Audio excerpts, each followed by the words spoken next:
भी रिंकू सिंह के खतरनाक बल्लेबाजी से खुश है तो वीडियो को लाइक जरूर कीजिएगा। दोस्तों अंतिम 6 गेंदों पर चाहिए 29 रन, निश्चित थी कोलकाता की हार। फिर रिंकू सिंह ने किया ऐसा चमत्कार, अभी भी सदमे में है पूरी दुनिया। एक नहीं दो नहीं लगातार 5 गेंदों पर 6 छक्के ठोककर कैसे रिंकू सिंह ने किया T20 क्रिकेट का वो कारनामा जिसे क्रिकेट इतिहास में पहले कभी नहीं देखा गया था। क्या कुछ हुआ उस रोंगटे खड़े कर देने वाले आखिरी ओवर में रिंकू सिंह ने कैसे दिखाया पूरी दुनिया को तबाही का मंजर, उसकी पूरी हाईलाइट हम आपको दिखाएंगे। लेकिन उससे पहले आपको क्या लगता है रिंकू सिंह और वेंकटेश अय्यर में कौन था इस जीत का हीरो, हमें नीचे कमेंट करके जरूर बताइएगा। दोस्तों अहमदाबाद के नरेंद्र मोदी स्टेडियम में लॉर्ड रिंकू ने ऐसा कुछ कारनामा कर दिया है जिसे आज तक क्रिकेट फील्ड पर होते हुए नहीं देखा गया। लगातार 4 गेंदों पर 4 छक्के लगाकर वेस्टइंडीज ने T20 विश्व कप को जीता था, वो करिश्मा तक सभी को याद है। लेकिन ऐसा केवल इतिहास में पहली बार ही हुआ था, पर आज रिंकू सिंह ने ऐसा कारनामा किया जो पहले कभी देखा गया नहीं था, ना ही सुना गया था और जिसे लगभग असंभव माना गया था। अब उस असंभव को संभव कर दिखाया कोलकाता के एक उभरते सितारे ने। आपको बता दें अहमदाबाद के मैदान पर गुजरात टाइटंस और कोलकाता नाइट राइडर्स के बीच एक बेहद ही शानदार मुकाबला खेला गया, जहां मेजबान टीम गुजरात के लिए इस मुकाबले में कप्तानी कर रहे राशिद खान ने टॉस जीतकर पहले बल्लेबाजी का फैसला किया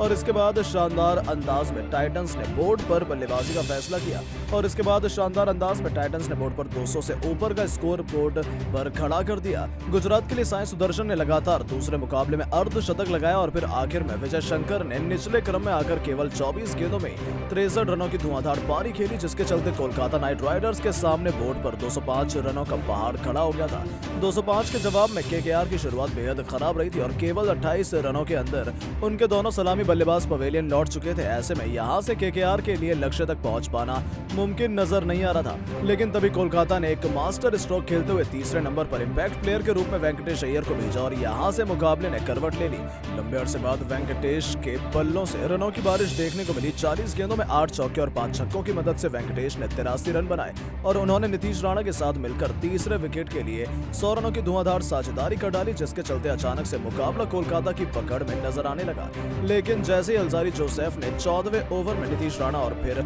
अपने अगले ओवर में वेंकटेश अय्यर को चलता किया, यहाँ से KKR की गाड़ी ऐसी डगमगाई कि फिर पटरी पर लौट नहीं पाई और फिर आया राशिद करामात खान का एक ऐसा करामाती ओवर जिसने टाइटंस की जीत सुनिश्चित कर दी। 17वें ओवर में राशिद ने हैट्रिक लेकर KKR को हार की दहलीज पर पहुंचाकर एक नया इतिहास रच दिया, जिसके बाद तो सभी ने यह सोच लिया था कि इस मुकाबले में अब कोई जान नहीं बची है। लेकिन कोलकाता नाइट राइडर्स और रिंकू सिंह ने इतनी जल्दी हथियार नहीं डाले। रिंकू सिंह KKR के लिए आखिर ओवर तक डटे रहे। आखिर 6 गेंदों में कोलकाता जीत पर भी फिर भी 29 रन से दूर थी, यानी इस ओवर में उन्हें मुकाबला जीतने के लिए 5 रन की जरूरत थी। पहली गेंद पर उमेश यादव ने सिंगल लेकर रिंकू को स्ट्राइक दी और उसके बाद जो हुआ ना ही गेंदबाज, ना ही गुजरात की टीम और ना ही क्रिकेट के फैंस पूरे जीवन में भूला पाएंगे। जी हाँ, बाएं हाथ के तेज गेंदबाज के खिलाफ रिंकू ने 1 नहीं 2 नहीं 3 नहीं बल्कि लगातार 5 छक्के जड़कर एक ऐसा चमत्कार किया जिसने उनका नाम क्रिकेट इतिहास के पन्नों में सुनहरे अक्षरों में दर्ज करवा दिया। आपको बता दें जब उन्होंने पहली ही गेंद पर 2 छक्के लगाए तो गुजरात के पसीने छूटने शुरू हो गए थे। उन्हें लगा कि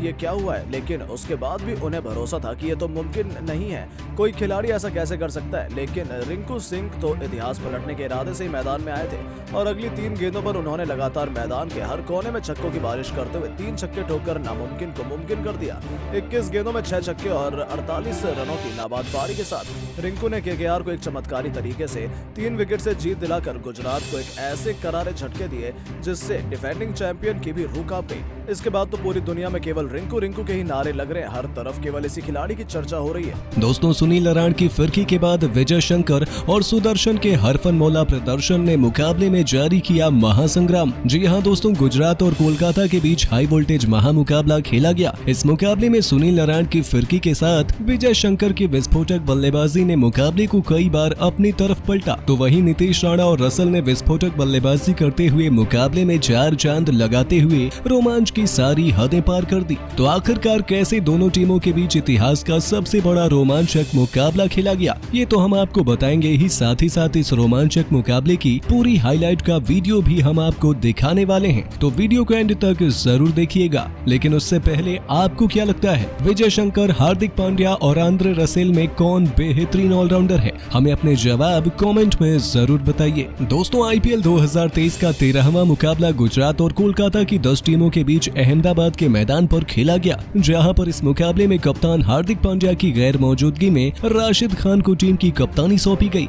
जहां पर गुजरात की कप्तान कप्तानी करते हुए राशिद खान ने टॉस जीतकर पहले बल्लेबाजी करने का फैसला किया और गेंदबाजी करने के लिए कोलकाता की टीम को आमंत्रित किया। इस दौरान गुजरात की टीम मात्र एक बदलाव के साथ मैदान पर आई तो दूसरी तरफ कोलकाता की टीम तो बदलाव के साथ मैदान पे आई थी और इस दौरान गुजरात की तरफ से पारी की शुरुआत विस्फोटक बल्लेबाज रिद्धिमान साहा और शुभमन गिल ने की तो दूसरी तरफ से कोलकाता की तरफ से गेंदबाजी की शुरुआत उमेश यादव ने की, जहां पर उन्होंने पहले ओवर में मात्र 4 रन देते हुए सभी को अपना फैन बना लिया। जहां पर रिद्धिमान साहा और शुभमन गिल बड़े आसानी से टीम को संभालने का काम कर रहे थे। उन्होंने टीम को संभालते हुए एक महत्वपूर्ण और संभलती हुई शुरुआत दी, लेकिन इसी बीच 5वें ओवर में 33 रन के स्कोर पर सुनील नारायण ने गुजरात को पहला झटका दे दिया, जहां पर सुनील नारायण ने जबरदस्त फिरकी गेंदबाजी में रिद्धिमान साहा को फंसाया और साहा को जगदीशन के हाथों शानदार कैच के चलते आउट करा दिया और इस दौरान रिद्धिमान साहा ने 17 गेंदों पर 3 चौके की मदद से 17 रनों की पारी खेली,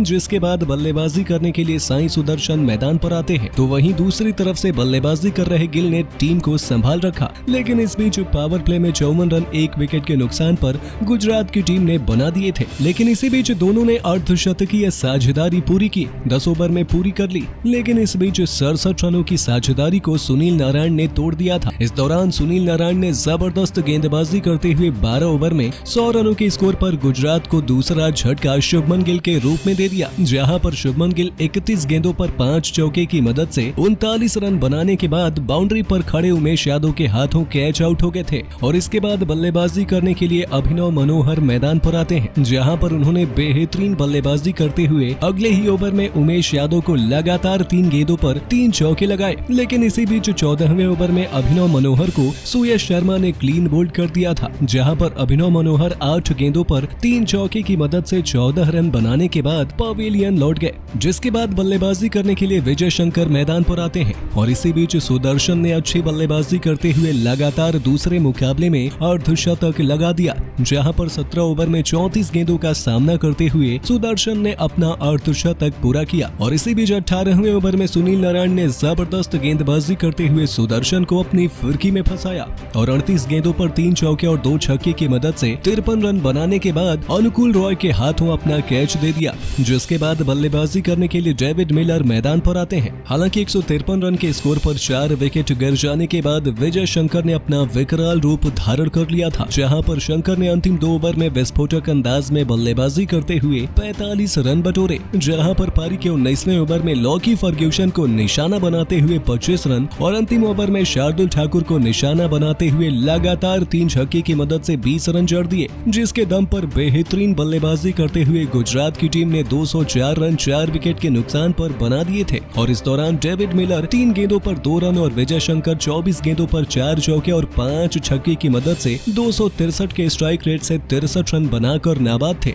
इस दौरान कोलकाता की टीम की तरफ से सुनील नारायण ने 3 और सुयश शर्मा ने 1 विकेट हासिल किया, तो वहीं 205 रनों के लक्ष्य का पीछा करने के लिए कोलकाता की टीम मैदान पर आई तो कोलकाता की तरफ से पारी की शुरुआत रहमानुल्लाह गुरबाज और जगदीशन ने करी। यहाँ पर गुजरात की टीम ने इम्पैक्ट प्लेयर के तौर पर सुदर्शन को बाहर करते हुए जोशुआ लिटिल की एंट्री कराई और इस दौरान पहले ओवर में गेंदबाजी की शुरुआत शमी ने की, जहां पर उन्होंने जबरदस्त गेंदबाजी करते हुए रहमतुल्लाह गुरबाज को काफी ज्यादा परेशान किया। इस दौरान गुरबाज ने ओवर की 5वीं गेंद पर 2 रन लेते हुए अपना और अपनी टीम का खाता खोला, तो वहीं इस ओवर में मात्र 2 रन आए थे और इस बीच अगले ओवर में गेंदबाजी करने के लिए लिटिल मैदान पर आते हैं, जहां पर उनके सामने जगदीशन ने 4 रन लगाते हुए अपना खाता खोला। इसके बाद गुरबाज ने ओवर में छक्का लगाकर सभी को हैरान कर दिया था और ओवर के अंदर 12 रन बटोरे, जिसके बाद अगले ओवर में एक बार फिर से गेंदबाजी करने मोहम्मद शमी आते हैं। इस बीच गुरबाज ने पहले एक चौके के साथ 6 रन बटोरे थे,